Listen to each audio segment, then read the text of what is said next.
Beautiful. Hello and welcome to the Hedonistic Way at Midday show.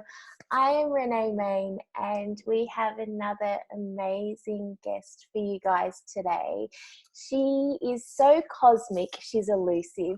She is deeply grounded that she oozes Gaia. She is breathtakingly courageous, conscious and celestial. She's like a panther who effortlessly cruises through life with a real certainty and grace. Her wisdom of the womb is worshipable. I don't even know whether that's actually a word.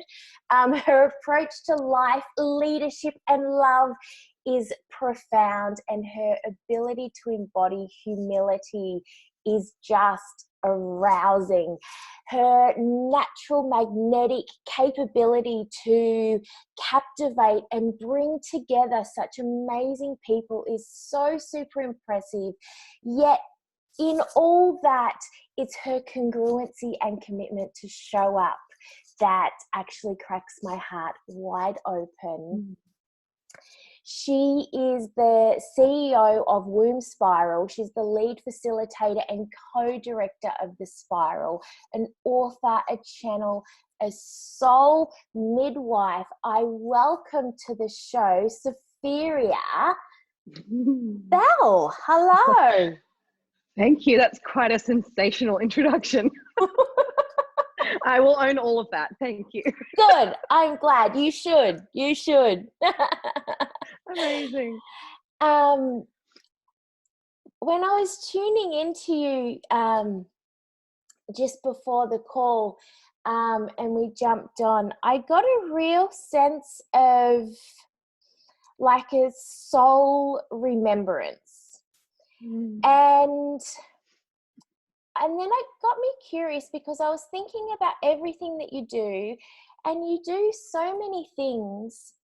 So I wanted to ask you about your soul path. And do you believe that we have one thing that we came here to do? Or what is your take on that? And how do you weave your magic through so many different things? And do it so well. I should just throw that in. Thank you. Yeah, I forget sometimes that there is a lot. And to me, because it's all actually following the same higher purpose, it doesn't feel like a lot.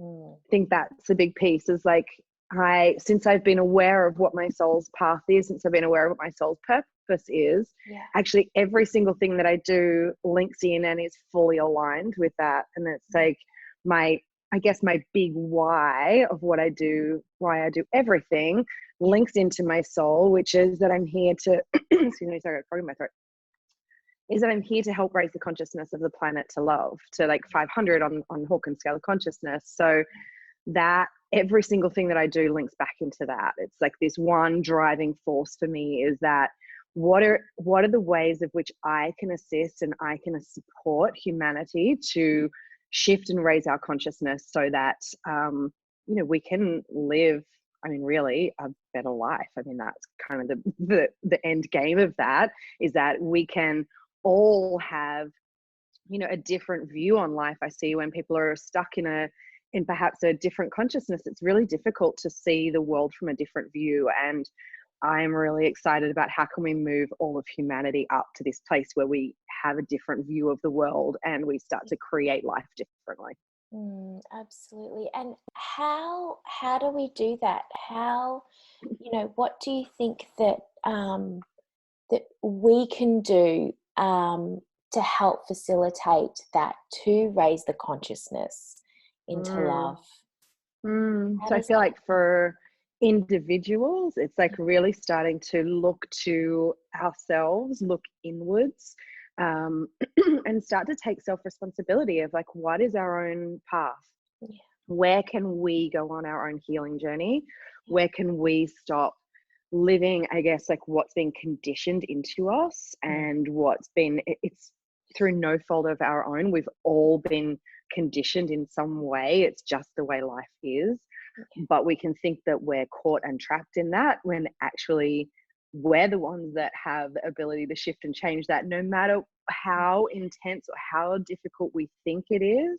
Yeah. We have the ability to shift it. And once you start to shift, you realize that you can, it's not that hard. Actually, it just seems like it is to start with. So if they're level, it's looking here, looking inwards, and how can we start to release what holds us back. I feel like on a collective level, it's like those of us who are already at a certain point where we've walked the path for quite a few years now, or quite a few lifetimes, depending how you look at it. Those of us who are at a certain point is like, how can we impact a greater level? How can we impact the masses? How can we support the masses in a non-judgmental way, which really requires us to step up and stop hiding and just and be out there in whatever way that is, whether it be that like in your world it's to impact 1 or 2 people, or whether it be that in your world you're here to impact tens of thousands. It's like, just step up and actually do it every day. Wake up and do it. And that's something that I really recognized, you know, about you, and witnessing your journey. And you really do own all of who you are. You know, it's really beautiful to watch. I want to ask you about being seen, because I feel like that's something that we come up a lot with, and especially if we're in, you know, what we say can be quite out there, depending on, you know, where you are on the scale or the journey within this. So was there a moment where you just went, fuck it, like, I'm just going to be me? Was it a gentle unraveling? How was that journey to owning all of you and expressing that? How was that journey for you? I would say it's been in big chunks. So it's been like, you know, I've thought that I was already being really open, and then suddenly something big has shifted, and I'm like, oh, you mean there's more? Like, I have to own more of my power and step more into who I am. And so it would be a few really big moments like that where I was like, oh shit, like this is really terrifying and scary, but I know I have to do it. And I would say there's been 2 really monumental ones of those. One was I was attending a mystery school in New Zealand, and the question was asked, what would you live for and what would you die for? And I got goosebumps just telling you that. And as I stood in the middle of their circle, there was this moment of, the only reason for me living is actually to be a channel, is to bring through what's wanting to come through, is to be a channel for the divine, to be a channel for my soul and my higher purpose. That's actually the only reason for me to live. And so therefore I would die for that.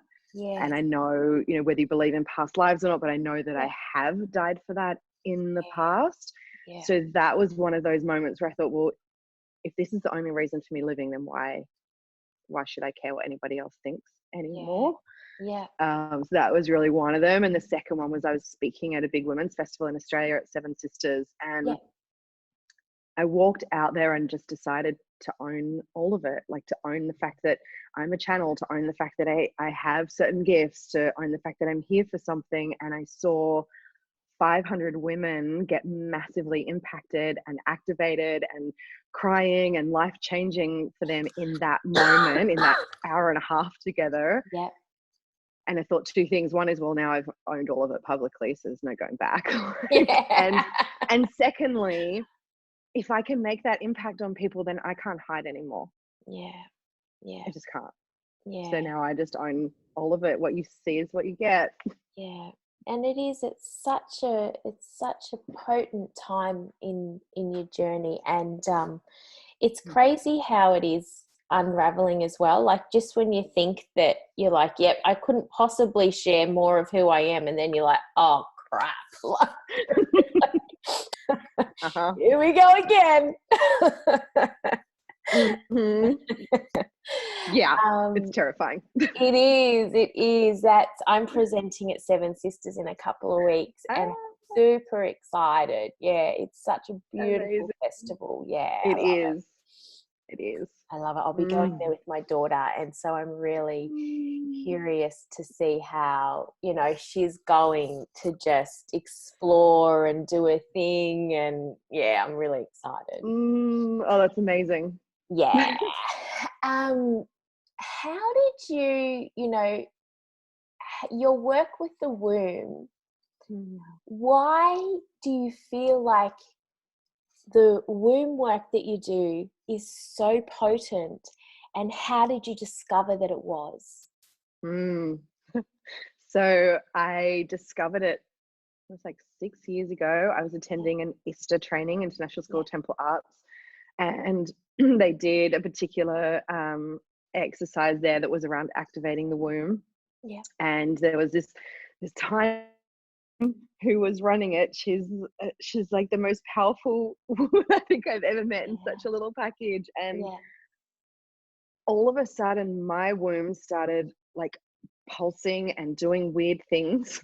And Wow. even I was laying in bed that night, like afterwards, in my womb, it felt like something was alive in there, going like this. And I was Yeah.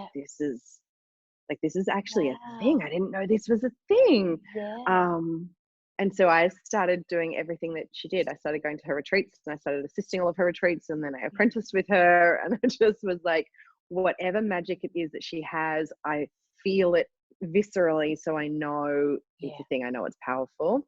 Yeah. So that was how I kind of opened up to it.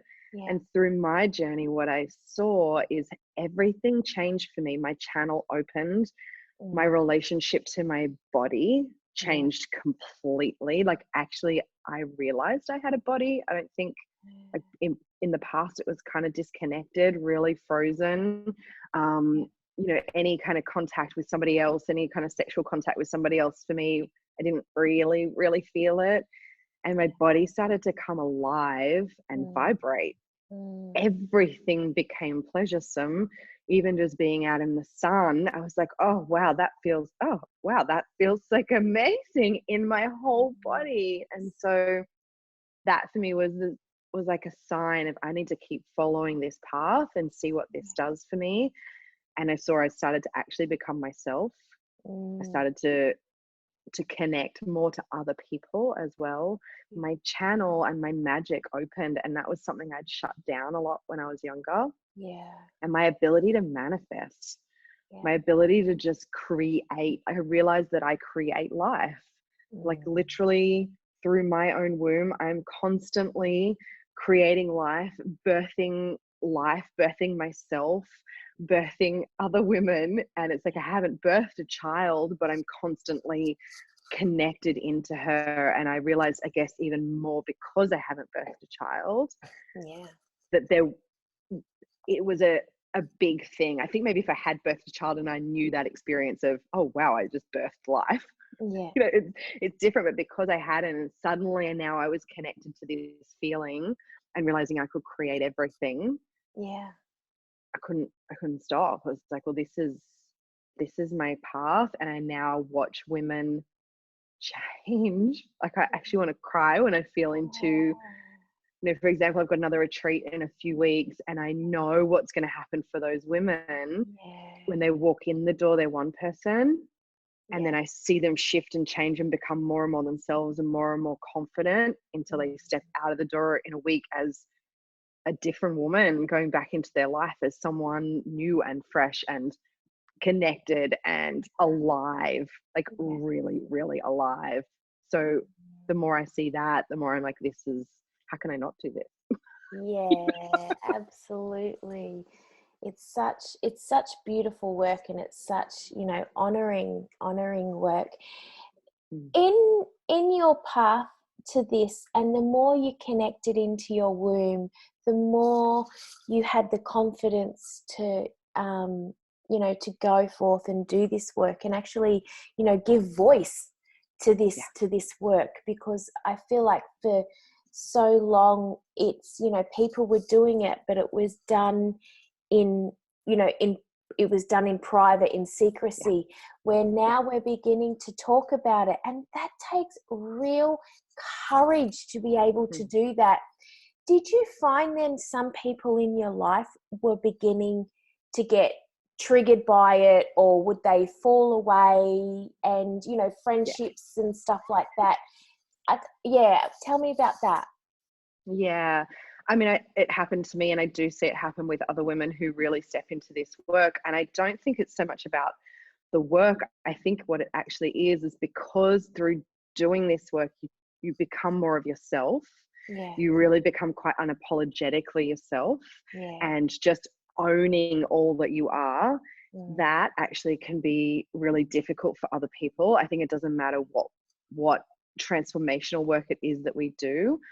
The more we step into ourselves and own it, the more it's difficult for other people who are perhaps not yet doing that, because it feels really uncomfortable in their body.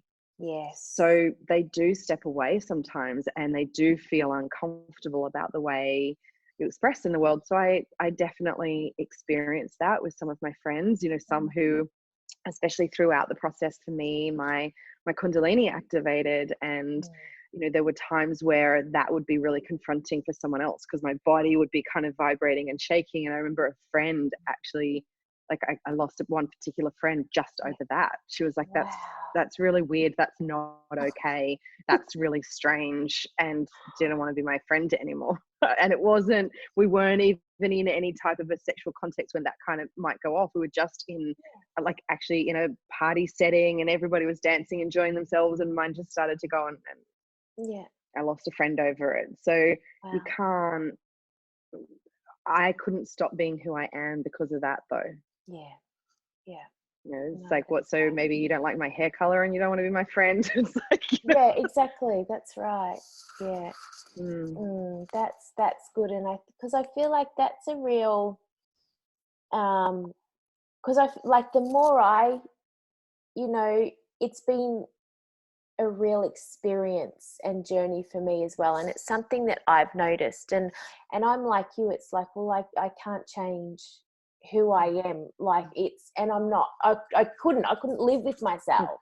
But it is really interesting to watch and see it, and to just surrender to it as well, and to trust that, like, it's okay, like this is happening, and I trust that, you know, as well.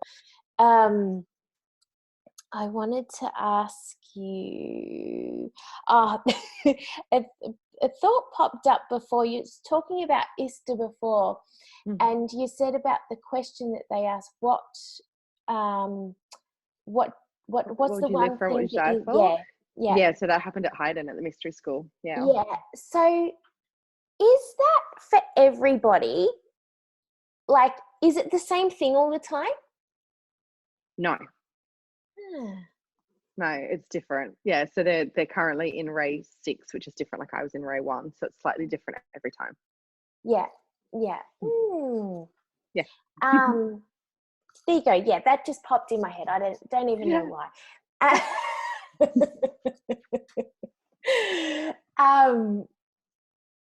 You mentioned before you are a channel, and you chat and commune to the blue diamonds. Correct, blue diamond souls. Yeah, you just wrote a book. Did you pick the name? No. Oh, the name of the book? Do you mean the name of the book, or the tagline, whatever it's called? Oh yeah, okay. Yes, I did. What did I end up doing? I think it was calling in the next generation. The Blue Diamond Souls, calling in the next generation. I'm so glad. That's the one I liked. Yeah, right. Perfect. Good choice. Excellent. I want to ask you. So you mentioned, like, you're talking about the womb and how that opened up the channel for you, and let's talk about the blue diamond souls and you channeling, and Yeah, it was during my apprenticeship with Janine that my channel really started to open, and I kept it quite private for a long time. And then when I was at the mystery school, I discovered not just a channel, that I'm a medium, and that I definitely had to move through a lot of fear around that, of like really surrendering, I guess, surrendering my body and allowing whatever the energy is or the being is that I'm channeling, allowing them to really drop into my body for a while. So that was terrifying to start with, to be honest. I really thought maybe I was, would I be able to come back? Like, would I start being a medium for something and then I would be trapped there? So it was quite a journey of learning how to be a medium and how to do that in a safe way. And then with writing this book, actually needing to own it publicly is like a whole other level. Yeah, for sure. But the Blue Diamond Souls started to communicate with me like 2.5, almost 3 years ago. And it's taken me that long. Like, I've known this whole time that I was to be a voice for them and that I was to share. And I've been doing, like, a lot of my womb activations actually have been around activating women's wombs so that the Blue Diamond Souls can start to birth through them. But I've been doing that without necessarily voicing that publicly. Like, when women have come to a womb activation with me, I've shared, like, when you activate your womb, it does make it easier for a high vibrational soul to birth through you. So if that's something that you're wanting to conceive, like you're wishing to conceive, then activating the womb is great. And then I've done some conscious conception journeys where I've told women about that, but it's been little groups of women. And with this book, it's like it's not about me, actually. It's about these souls, and it's about the gift that they're bringing to humanity. And so little me needs to step aside and just let this come through. So I wrote a book in a week in Dave Thompson's book writing retreat. I cannot believe you could write a book in a week, but I did. I started the week with no title, with no chapters, with nothing. I just sat down and trusted that this book needed to come through. And my amazing partner sat in channeling sessions with me and asked the Blue Diamond Souls questions for hours on end. We would finish, he would wrap us up with a question, and I would think, God, it was only like 10 minutes. Why is he wrapping us up already? And it would have been like an hour and a half that he's been sitting there asking questions. Like, it's just, and I wouldn't know what had been said. So for me then to go and listen to the recording of what had been said was really exciting.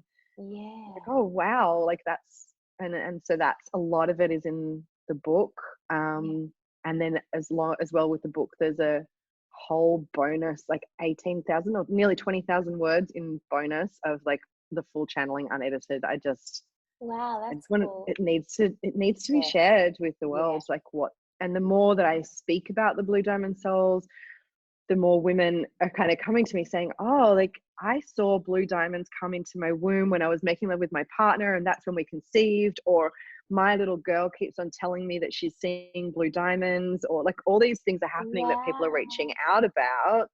And so it's nice now to be able to say, like, to have some guidance for them, to have some guidance for the mothers who are experiencing this, or the women who haven't conceived who are experiencing it.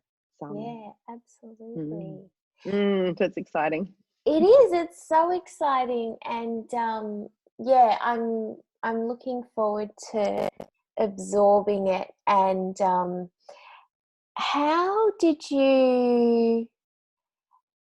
what was the call to speak to this for the next generation?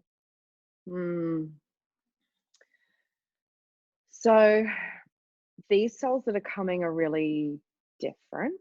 So, like the ones I'm communicating with are the only ones that I can speak of. I know that there are other star children coming through, but they are extremely different. And so a lot of them are being misunderstood. And a lot of people just don't know how to support them and how to guardian them. And I just see how important actually it is, like, firstly for the ones who are here to be supported in the best way possible. And then secondly, the ones who are wanting to be birthed, to have some guidance for the women to be able to activate their wombs, to be able to conceive them. It's almost like a matchmaking between these souls that are here and the women who are supposed to conceive them, but they're not yet able to connect because of the difference in frequency. And you know, I mean, these souls are here to help us change really rapidly. They're here to help us shift from, you know, we're stuck in a fear reality. We're stuck in a 3-dimensional and fear run reality, which we're seeing, you know, constantly around the world. And they're here to help us shift to at least 5D in a way that's got a reasonable amount of ease and grace. And so it was, I got to a place where it was like, well, I can't not share about them because we're stuck. Like, we're literally, everyone's caught in the fear, and it's not their own fault. But these souls need understanding actually on who they are, and a lot of them are being diagnosed as having things that maybe they don't have. So was that come up for me when you were talking about that, actually. Or as being difficult children when they're not. They are highly sensitive. It's overwhelming for them to be in certain spaces, and so they can act out because of that, or seemingly act out, but they're actually just trying to tell you, like, this is full on. Get me out of here. Yeah, that's right. Absolutely. I wanted to, there was a question in there that I had in there. What was that? How do you navigate your day and remain in that love frequency when there is so much fear around us? So I actually don't engage in the fear. So I don't watch the news. I don't read the newspaper. I don't listen to the news. I'm aware of what's happening in the world. So, you know, obviously I'm aware that there are things going on in our world right now, and I choose not to engage in that vibrational frequency. Even, for example, like tonight, my partner and I are getting on a plane going to Bangkok. We're off to Bangkok for a week. And it's like, there are fears that I could be very easily getting caught up into in this moment as you're about to travel. And I choose to be aware of what's happening and take precautions for what's happening. You know, like, for example, I will be taking hand sanitizer with me when I travel this time, and I will be aware of what I'm touching, and I may very well wear a mask, who knows, but it's not out of, oh my God, there's something happening in the world that could happen to me. It's more from a place of just being alert to what is. And it's not an easy place to come to. I haven't watched the news since, God, when was the tsunami in Bali? Whenever that was, like 15 years ago or something. I have not watched the news since then. So it's been a long path, and it's not always easy to still remain connected to what's happening in the world without buying into the fear. But I see a lot of it is just, well, we're being controlled and manipulated to be in the fear. And that's it. Easier to control, like, humanity if everybody's freaking out. Stuck in that fear. That's right. That's right. There's a hidden agenda there that's and I'm not willing to be part of that. I'm not willing to be mind washed. I'm not willing to be controlled. I'm not willing to be trapped in something that is partly sensationalism, partly truth, but also partly sensationalism. Exactly. I'm not willing to be part of that. That's right. It's, why do you think that that people don't understand their right to exercise their sovereign free will? Because I believe that they're trapped in their conditioning, and that they're trapped in, you know, kind of touched on, I call concealed consciousness, and my interest is raising people to the frequency of love. They currently are living in a different frequency through no fault of their own. That's just what's been happening from their conditioning. And so they see the world differently, which means it's very, very easy then to be caught up into what we're told in the media, or what other people sensationalize and fear to us, because actually that is their reality. Whereas someone who has shifted out of that frequency, who's done the work to shift themselves, can just see it from a different viewpoint. It's like, I'm still seeing what's happening, but it's like I can see the overview of what's happening. Whereas for them, like, their actual reality is that's their almost like being caught in a victim consciousness or a fear consciousness. Yes. Yeah. And life looks really freaking different when you're there. I mean, I've been there too. I've absolutely lived my life in that place. Yeah. And it can seem like there's nothing Yeah. that you can do, and it can seem like you're stuck there and there's no way out until someone starts to show you, actually all you need to do is release the conditioning, release the emotions that are trapped within your body, the low density, low vibration emotions. Yeah. And suddenly that's how, you mentioned that I'm a lead facilitator with the Spiral. That's why I have been with the Spiral Institute for so many years, and why I've walked side by side supporting Dane with this modality, is because that's what I see shift and change. Is with one modality, I see people move from being caught in that victim or the fear consciousness, and I see them release from that, and that's how life changes. People keep saying, like, what will the Spiral do for me? And it's like, well, it's going to be different for everyone, right? But what the one thing it will do is shift you into a different vibrational frequency, so you get a different view. For me, it's like you jumped in the lift, you jumped in and you went up a few floors, and everything looks different. Exactly, that's right. And that's, I always remind myself of that when I can feel myself, when things are getting challenged. And when I was like nursing my mum about 18 months ago, like when she was crossing over, and that was the most repeated phrase that I would say in my head was just zoom out, Renee, zoom out, zoom out. And it is like it. And I think Caroline May says it as well. I love how she talks about the apartment, and you start off and you're on the base, you're on the first floor, and then you go up a level and you get a different view, and you just continue to go up. I love that she says that. I haven't heard her say that. Amazing. So she's explaining the scale of consciousness. That's what she's explaining. Amazing. Yeah. So I really liked how she described that. What with the blue diamonds, the blue diamond souls, is there like a thread in all of your channelings, in so many hours that that you were channeling in it? Yes. What was I? And reading it back, was there, I feel like there was a thread of something that what was there a thread, and what was it, if there was?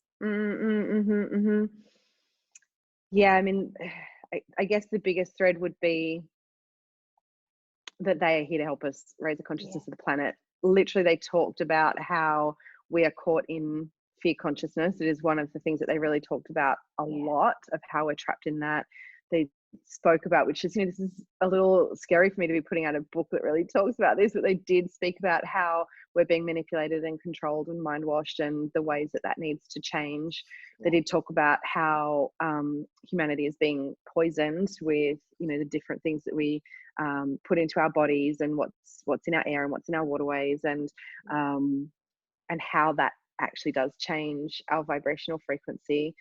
But what they did talk about, like where that thread kind of ends up, I guess, is they didn't talk about it from a fear place. They talked about, hey, this is like, just so you can see, this is what's happening in your reality right now, but it's really easy to change it. And that was, I guess, for me, the exciting part was witnessing them saying, well, we're here to change it. It's not a big deal. Don't get caught up in this, but let's just together shift and change it. But what we need is for you to be consciously aware of where your own frequency is in your own body, especially for the people who want to conceive them, to be aware of that, so that they can be conceived into a womb that's activated, that's a high vibrational frequency, to be born. So it was kind of, I guess it's kind of a thread, because it follows like where it starts and where we end up. And very much not from a fear place. Like, it very much was like, you have the choice. Like, we're here to support.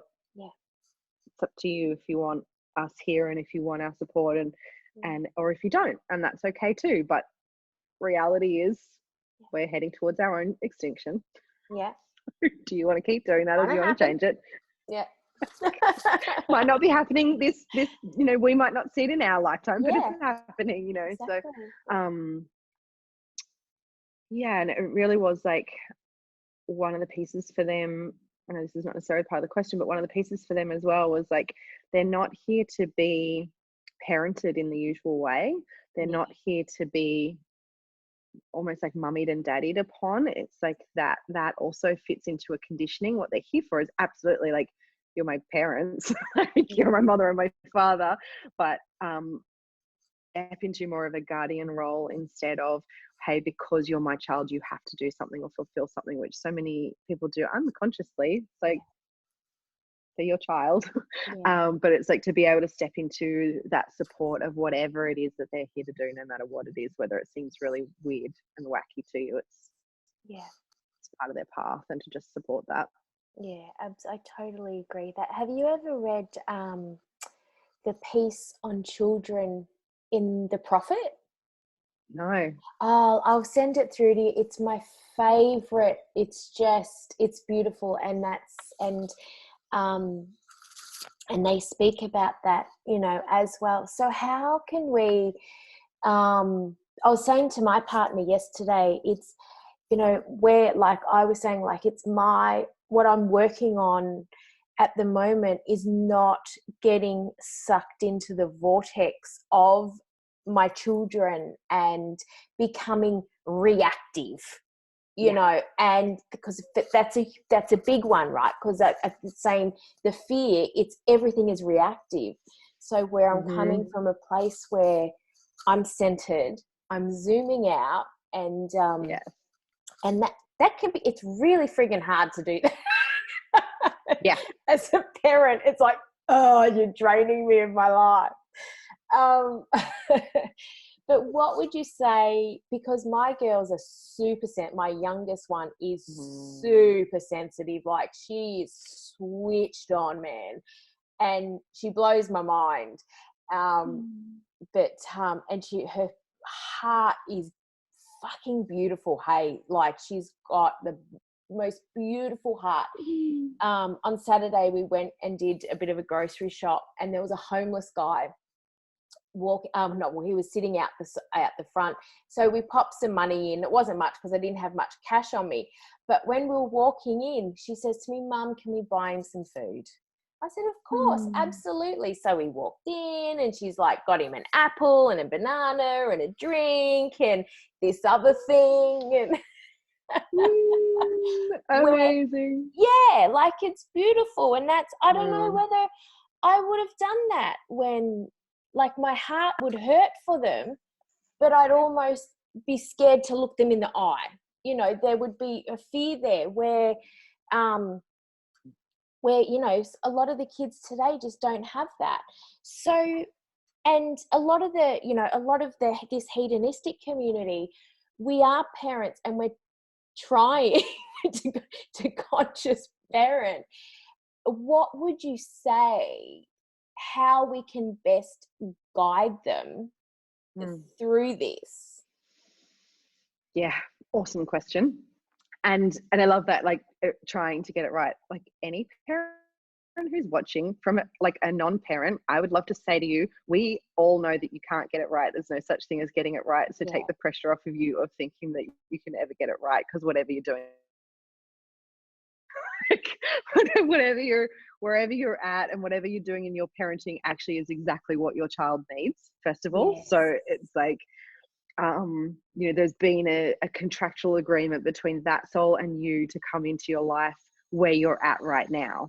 And so when I hear parents say, "Oh my God, like I'm messing up my children, or I didn't do it right," or like, I really want to say to them, there's no such thing as doing it right. And whatever you're doing, as long as you're consciously trying to do it, like consciously trying to parent the best way you can for your child, which most parents are, then you're doing everything you need to do. But on top of that, like as well as that, is like, well, first of all, go through the spiral. Yeah. And that, look, actually the reason that I do say that is because when you have these children who are hyper aware, hypersensitive, who are holding a really high vibration, they're different to what you are. They're not holding the same conditioning, and no fault of your own, like you're holding conditioning. It's just the way that it is. That's right. And the spiral is the most powerful and fastest way that I've found for people to release that conditioning. And when you can release your own, then what happens with your children, it doesn't bounce so heavily against you, because currently if they're doing things that seem different or are triggering you, for want of a better word, it's more than likely because what they're doing is bumping up against something, some belief or story that you're holding unconsciously.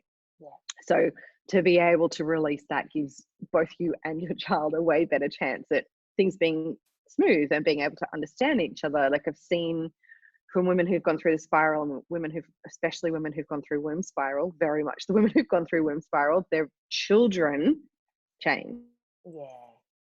Like their relationship with their children changes and their children change. So, all of that to me is like just this self-responsibility for your own emotional health, like where things are.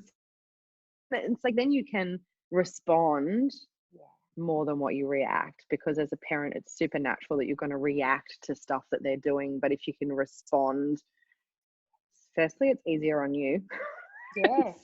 Secondly, it's way easier on the child as well, but like it's less stressful for you if you don't have to react to everything. The other piece is to understand that it's quite possible that if your children are, like, say, a blue diamond soul or another starseed child, that they are highly, highly sensitive, is to just watch out for that. Is actually maybe when you're in public, they need headphones on, like noise cancelling headphones, because the sound is too much. Maybe they need to not go to some spaces. Maybe you need to change the lighting in their bedroom to be something much dimmer and much calmer. Like one of the channeling sessions that I was doing and being medium, so they're in me, is they allowed me to feel just for a moment what it's like for them. Firstly, I got to say, as a parent to someone who's feeling all of that, I bow down to you, because holy wow, that would be intense to be parenting one of these children. But secondly, as these children, is to understand it's like when they showed me, it was like I could hear, we were out in public, I could hear every single conversation that was happening in quite a large area, but I could also feel the emotions of every single person in that space. Really full on. So as a parent, is just to even know that.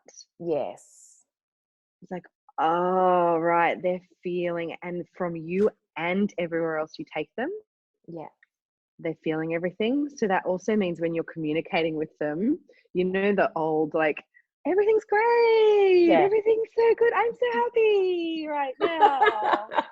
That one.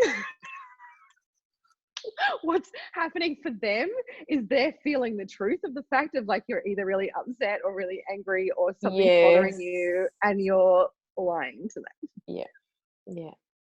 It's like, just start to actually just be pretty honest with them. It's like, hey, this isn't about you, but I'm feeling, Mummy doesn't feel so great right now. And that's it. I find that, and if you really communicate honestly, like I'll say to one of my, I'm like, I can't be the rock today, like, great, I'm not the rock today, and I'm really honest with that, and I find that they're really receptive of that, and they take it on. It's when I react that, they're like, hang on a minute, well, what's going on? I just had a thought. My daughter and I went to the Human Rights Festival last year, and they had two different virtual reality games there. One was, I think it was called Aspie Life. So it was made by a young adult who has Asperger's, and the virtual reality game was taking everyone through the day in the life of what it's like to have Asperger's. Like it was my daughter loved it. And the other one was about refugees and what actually happened when they had to flee their countries and then start to live in a different country, what it's like. So yeah, it was really cool. Yeah. Wow. Yeah, my daughter loved it. That's amazing. Yeah. And I mean, for any parent to even go through like something like that, say for the children who actually have Asperger's, but for any parent to be able to drop in and experience that could just be showing you different things that your child who doesn't have Asperger's, who just is like high vibration frequency, could be experiencing. Exactly. I think it's so important that we open ourselves up to to just it's compassion, right? Like when we open ourselves up, then we automatically have more compassion, and that's coming back to love. Like that's that's the road back home, right? Exactly. I really want to share too, like the fact that you said your daughter is like this like love, I can't remember the words that you said, but it's like that's actually the next generation that are coming through, that's what they are. They are literally they are the vibrational frequency of love, which is why the more of them that come, the more the frequency on our planet starts to shift, because it's like it's a frequency, right? So the more of us that are holding it, it's like the 100th monkey thing, the more of us that are holding that vibrational frequency, the more we can shift. And so that is exactly what hold love. It's like just keep on encouraging that, and even if they just spend the rest of their life walking around being one big love bubble, like the difference that makes in the world is huge. So true. And and now it's been scientifically proven that once we change the subtle anatomy and the frequency to love, the ripple effect of that, it changes 7 years back and 7 years into the future. So it's so cool. It's the gateway is just beautiful. It's so powerful. I had a thought drop in just before. I want to ask you about, because I know that the spiral's going through, a real transition at the moment. But I want to ask you, and it's just me looking from an outsider in, so it could be completely different. I'm always really curious to know, when I see someone, and you're one of them, is you attract, like, I feel like you've got a real, like, the community around you, like your soul family around you, feels like like they're epic people, they're amazing people, and you're tight, and so you're surrounded by just such beautiful people, and you attract that. And then even in the work that you do, so all of your retreats, that your womb spiral stuff, the spiral stuff, all of that, you attract people, like you fill these events seemingly with such ease. But you don't pimp it out, like you don't, like it's not like you're like you're not at all like hugely like salesy or in your face, or manipulative marketing, or sponsored posts, like all that kind of stuff. You don't do any of it, yet you fill these events. So tell me, how do you surround yourself with such amazing people? And so I just had my head just go, I want to be there, like just that. So I was kind of laughing at myself. Sorry. So That's excellent. I love it. That was that moment in my head where I was like, oh, okay. So I don't even know how that come across for you. But I thought I should probably share that. Great. Yeah, I didn't even know where I was going now. But so how do I surround myself with people like that and manage to just fill all my programs without, like, I don't do, as you've seen, I don't do sales posts. I don't even do sales calls. I've never done a sales call. Most people who come into my space, like I might get on a call with someone if they're interested in my work who hasn't met me and just like chat, like when I'm chatting to you, and then be like, cool, so feel into it. If it feels right, come along. If it doesn't, that's cool too. And you know, it's even the same with my high end, like with my apprentices, it's very much like you feel it or you don't feel it, and I'm fine with either of that. And I sell out of everything. A lot of it is the womb work that I've done. So my womb is really magnetic.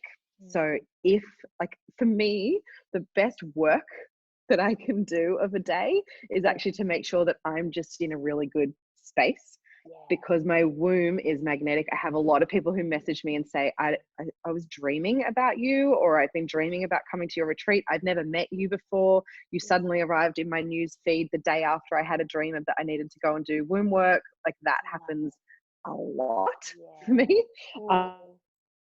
Or people just feel pulled in and drawn into my space if they're supposed to work with me. And I believe that's two different things. I believe that's the fact that I do sit at the vibrational frequency of love, which there's a couple of things that does attract people. People want to be around that because they're like, I don't know what you, but I want it. And that's from going through, been through the spiral a few times now. So that's from that. Oh, you just froze there for a second. You're there. Oozes around you. Oh, there you're back. Sorry, you just I cut out. Yeah, right. Yeah. I thought I'd cut out. So when you get to that frequency of love, life also just kind of self-organizes around you. It's just actually the way it is and the way it can be for everybody. Is if you work on releasing your conditioning and raising your frequency to love. This is why I want everyone to be at that frequency, is because life just kind of happens. Manifestation happens instantly. Like for me, it attracts the right people into me. And you're right, like the people I spend my time with are amazing. Those who are my closest friends are amazing, are like mentors for amazing international things around the world, run their own mystery schools or like whatever it is. And that's just from the self-work that I've done to get myself to this frequency. And, I mean, a good example I can use, it if you saw my post about the blue sapphire that I manifested, but I was sitting here one day and just suddenly I was like, some guy is going to give me a big blue diamond. I can see it and I can feel it. Some guy's going to it's like a big blue diamond. I don't know when it's going to happen. I even Googled big blue diamonds and I was like, they're like millions and millions of dollars. It's like, I don't care. Some guy's going to give me a big blue diamond. 2 weeks later, I got given a very big, like an 8-carat blue sapphire. So it's not a diamond, but it's a sensational blue sapphire within 2 weeks. It's like a $7,000 sapphire. It's amazing. And there's this piece in me that's like, well, of course that's going to happen. Like there's no question to me. And that is because my womb is magnetic. My heart, like I sit at a vibrational frequency of 500. It's attractive. It brings people in. I know that life will self-organize to give me everything I could possibly need. I know every single one of my events will be sold out. It's just the way it is. I feel it. Like I know my next retreat, I've ended up upgrading to a bigger venue with 2 extra beds because I can feel there are 2 other women coming. I don't know who they are yet. I can just feel them. I trust enough that I will book a bigger venue, pay more money in advance before they've even arrived because I can feel them. That's cool. If someone's listening to you now and they're going, okay, like they're wanting to start to build that connection and open up that gateway to their womb, what would you say to them? And of course, everyone needs to go do the womb spiral. Well, of course. That's just a given, like because that's going to happen.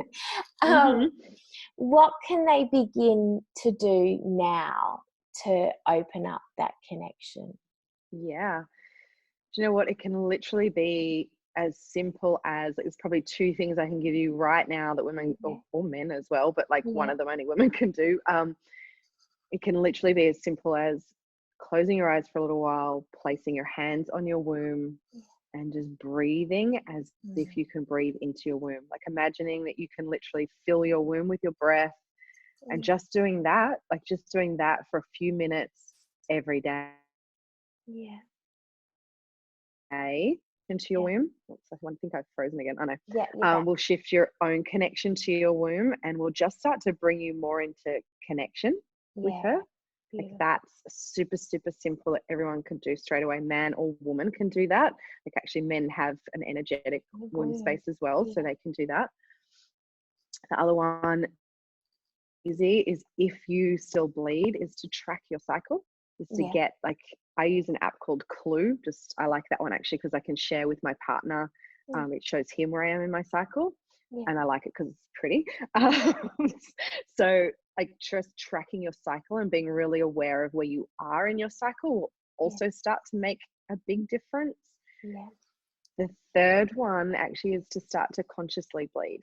So if you still bleed, is to consciously bleed. And what that means is, when you just start to bleed, is to just spend, even if you're crazy busy mama who's got like children everywhere and work, and you just don't have the time, even if you only spent 10 minutes sitting down and choosing an intention, like what is this bleed about, and it could literally just be, this bleed is to release anything that I haven't felt or anything that I've held on to for this month.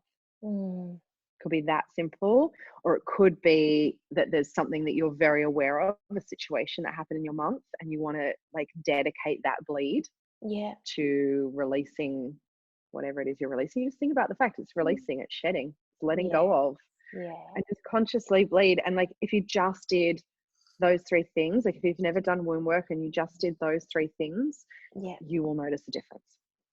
Definitely. It's like the most amazing place to start.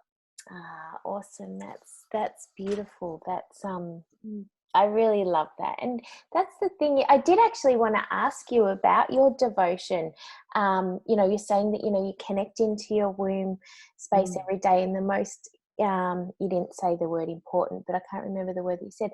The most vital part of your day is making sure that your frequency is at 500 and you're connected into your womb space. So what is your devotion every day? What does that look like?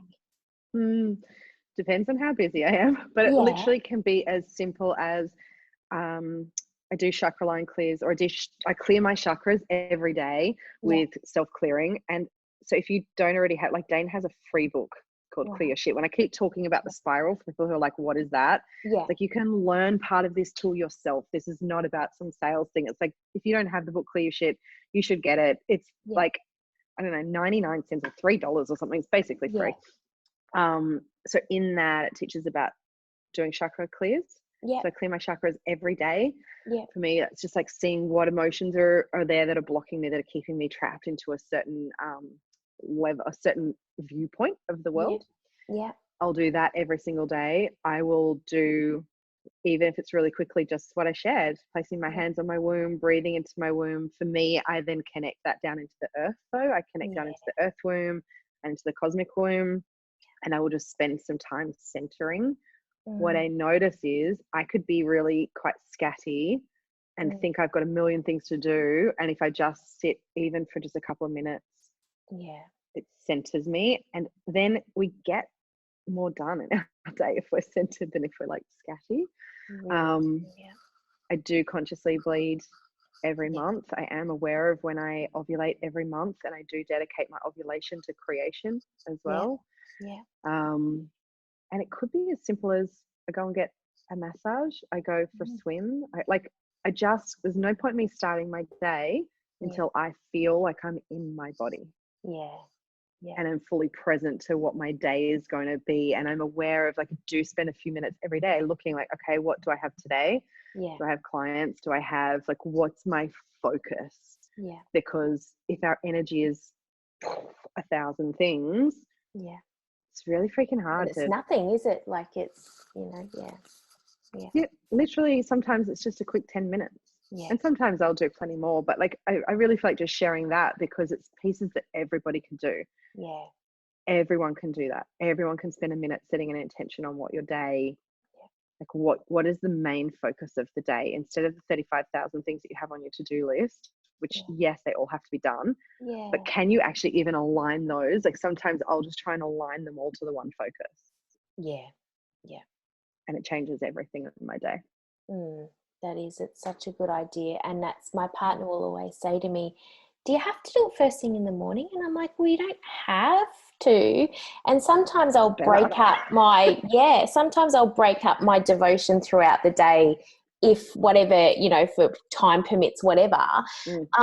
But it's so much better to do it in the morning. That's what I said, because otherwise I can't even begin to imagine what my days would look like if I didn't. Like, it feels wrong. Yeah, for me too. I don't understand how, and as this, like, even if it's 5 minutes, even if it's 10 minutes, like whatever it is, just enough to, I feel like that's the basic gift to give ourselves every day. Is do we really want to be running around like a headless chook and have everything pulling our attention? Or do you want to actually start your day centered and calm and knowing that will carry through your day? Yeah, exactly. I know which one I want. I agree. And that's, I say all the time is, you know, life can be busy and life can be full, but it doesn't have to be chaotic. Exactly. And that's within, you know, so many people. I feel like, you know, we feel like so many things are outside of our control, but it really isn't. You know, I say to my girls all the time, every time we do that, we're handing over our power. You're giving your power away. You can't do that. Like, you're worth too much. Like, put it back, bring it back. Exactly. Tell us about the spiral and can I just share something with you? It's totally random, but I love your photo shoots. Like, you have the most epic photo shoots, right? So sometimes, like, when guests come on the show, like I'm like sieving through these photos you've got like, I'm like, lots of epic photos. I'm like, oh, this is awesome. Have you ever watched the OA on Netflix? Oh, I started watching that and then I'd forgotten all about it, so I haven't watched it for a long time, but I did start watching it. The second season's out, and they have this scene where like she's in a womb. Oh, really? Yeah. Like, okay, and she's in this like beautiful red dress, and I was like, that's your next photo shoot. Like, it. I'm going to check it out. I'm having a photo shoot again at, like, always at the end of our retreat, the last day is a photo shoot for the women. Beautiful. So I'm having another one in like 3 weeks time. So I'm going to check that out. Yes, check it out, because it's just you.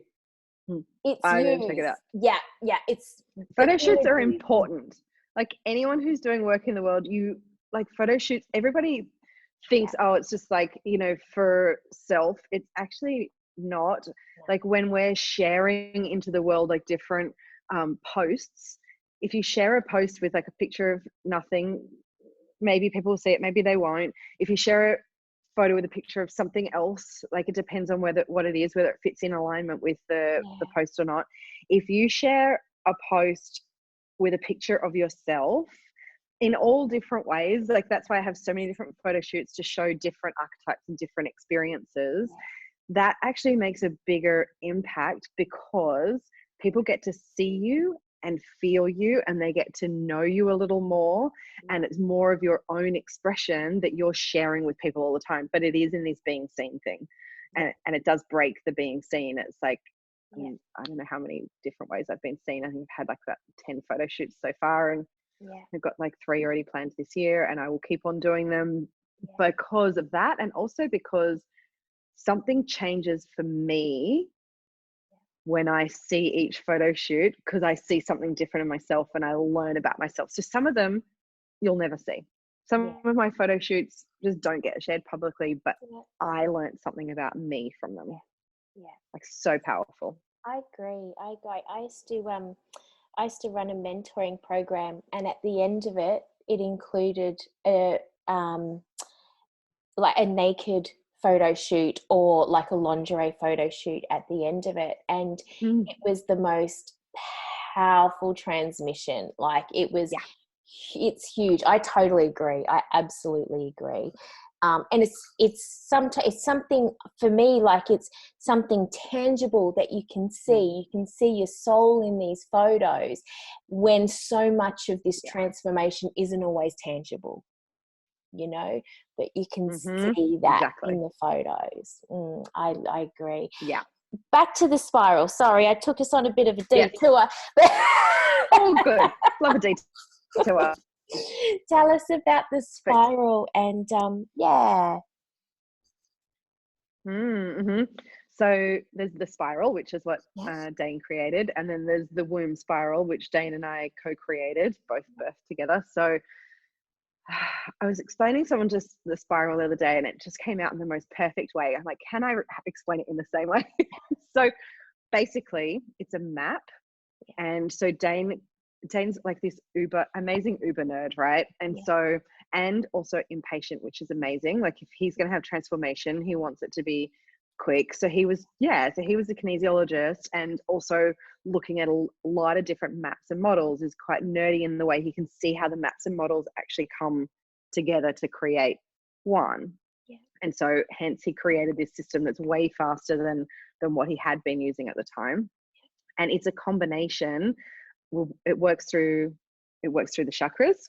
Yeah. It works through the scale of consciousness that I was talking about before. So that the scale of consciousness is, our emotions are at different frequencies, and most people are carrying conditioning from a pretty low vibrational frequency within our body. So it allows us to shift and move that by moving through each of the emotions.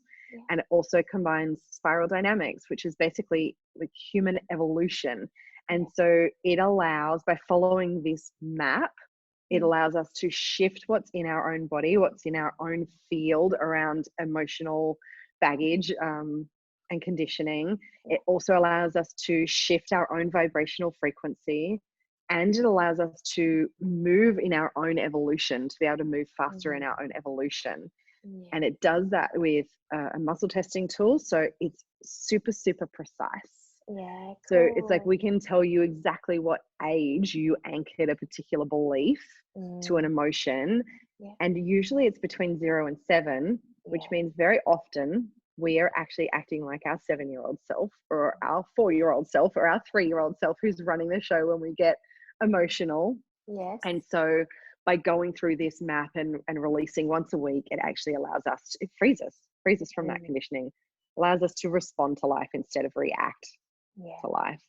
And then the womb spiral is using the same tool, the same muscle testing tool, but it goes through the womb gates. So there's 7 gates of the womb, like actually starting, in the physical body up to our womb. And I'm yet to meet a woman who doesn't have some kind of trauma that she is holding in her body. And this tool allows us to pinpoint, what is it, when did it start, and allows us to release it. So it's like, women who, you're starting right at the yoni lips, the vagina lips. People who don't know that it's called the yoni. We've all got something. We've all been entered at some point before we wanted to, whether it was our own choice or whether it was somebody else's. We've all had different things around our, our womb and our reproductive system that stop us from being connected to our body. And we've all had stuff around our lineage, our ancestral lineage. So it allows us to be able to move all of that as well, which is why you see women come out of it who are suddenly like, ta-da, hello world. Oh, that's so beautiful. So beautiful. And that's, I say all the time, it's our, we have, like, the yoni has, like its own akashic records, so much in there. And I'm going, oh my goodness, like the work, how transformative for, like, you think, people who have, experienced sexual abuse, just such important work. Wow. That's beautiful. We have to wrap up. I feel like I could, 11 past 1. 111. Of course it is. That's perfect. But I will ask you one last question, if that's okay. Of course. What is turning you on at the moment? That's a good question. I'm like, there's a lot of things that are turning me on at the moment. Probably, so definitely like the Blue Diamond Souls and what's coming through with them is massively turning me on at the moment. Like there's the book that like actually which comes out on the 18th of April, but there's a second one that's coming through already. And what they're sharing in the second one is a brand new teaching that has not been shared yet, that is just blowing my mind. Beautiful. So I'm super turned on by that and can't wait to like dive into that and bring that to the world. Yeah. So that's massively turning me on. The other thing that's really turning me on is like where like this, you know, we kind of touched on that the spiral is going through some big changes, like where the Spiral Institute is shifting to at the moment.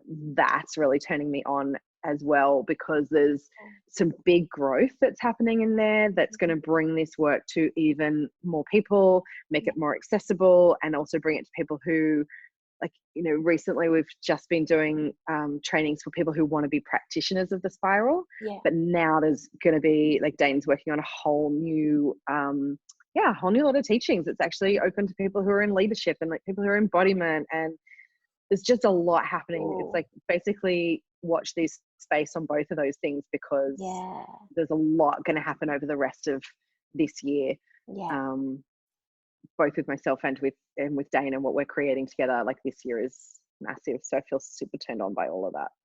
That's cool. I'm so yes, I will always watch and that unfolding, because it's always so beautiful.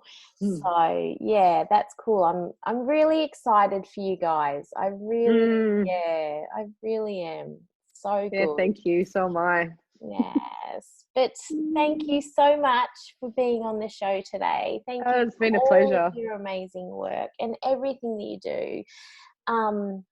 Your potency is just, it's so beautiful. And I was thinking before, it's funny, isn't it, when you start off in this journey, and it's, you know, I love how it circles back to humility, you know, and so to connect with, you know, with people like yourself, it's so refreshing that, you know, just to have that and sit at that frequency of 500.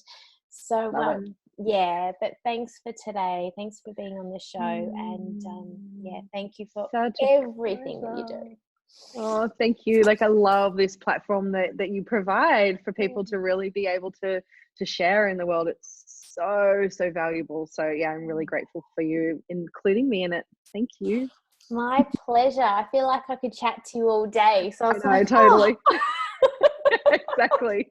It's such beautiful conversations. It's like, so good. But we'll wrap up now, and keep us updated with everything that you're doing, and we're happy to share, you know, and anything that you're doing. So beautiful. Thank you. I'll send you a link later. Actually, I might just give you a few free things to be able to give your listeners as well. So awesome. Thank you. That's lovely of you. Awesome. Pleasure. Thank you. And thank you to everybody for tuning in. We'll see you next week. Bye.